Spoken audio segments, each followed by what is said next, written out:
World Renewal Ceremony, Episode 13, Intergenerational Trauma and Epigenetics, How Trauma Gets Passed Down and How We Can Break the Cycle. Have you ever felt like you were carrying burdens that weren't entirely your own? Like there were fears, struggles, or even emotional patterns inside of you that didn't start with you? Maybe a fear of scarcity, a deep sense of unworthiness, or a subconscious expectation that life has to be hard? What if I told you that those struggles may have been passed down to you, not just culturally, but biologically? That your ancestors' experiences, their fears, and even their traumas may be encoded in your DNA? Welcome to World Renewal Ceremony, where we explore the deep connections between consciousness, energy, and the reality we create. I'm Rocky Holland, and today we're diving into intergenerational trauma and epigenetics, how trauma is passed down through generations, and how we can consciously break these cycles to reclaim our true power. What is intergenerational trauma? Intergenerational trauma, or inherited trauma, is exactly what it sounds like. Trauma that doesn't just affect one person, but gets passed down through families, communities, and entire cultures. And it happens in two ways. Psychologically and behaviorally, trauma creates learned behaviors. If your parents or grandparents lived in a constant state of survival, you likely grew up absorbing that energy, whether through their fears, their parenting styles, or the unspoken messages passed down in your family. Biologically, through epigenetics, this is where things get really interesting, because science has now proven that trauma can alter gene expression, meaning the effects of trauma can be inherited even if you never personally experienced the traumatic event. So it's not just about how you're raised, it's literally in your body? Yes, and this was proven in one of the most fascinating studies on trauma and genetics, the study with mice. The mice study, how fear is inherited biologically. Scientists ran an experiment to see if trauma could be biologically inherited. They took a group of mice and exposed them to the scent of cherry blossoms. But every time the mice smelled it, they were given a mild electric shock. Over time, the mice learned to fear the scent, even when no shock was given. Now, here's where it gets wild. Their offspring, who had never been exposed to the shocks, were also afraid of the scent of cherry blossoms. Even though they had never been harmed, their bodies remembered the trauma.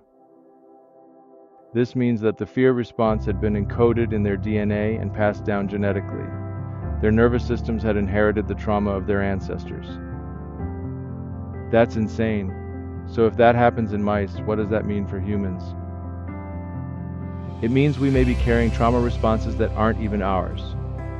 The fear of scarcity, the distrust of authority, the deep need to constantly prove our worth, these might not have started with us.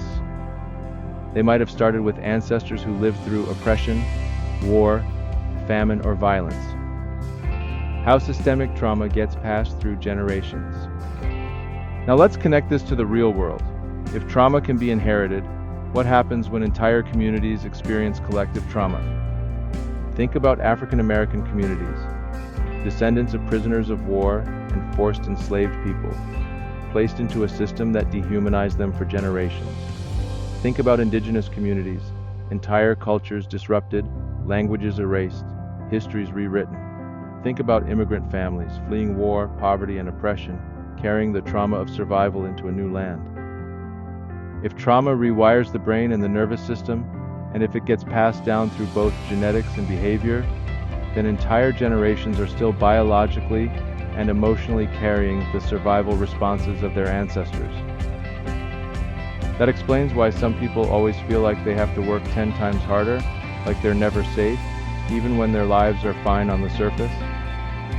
Exactly. The nervous system doesn't know the difference between past and present. If your great-grandparents lived in fear of losing everything, you might still feel that fear today, even if you have stability.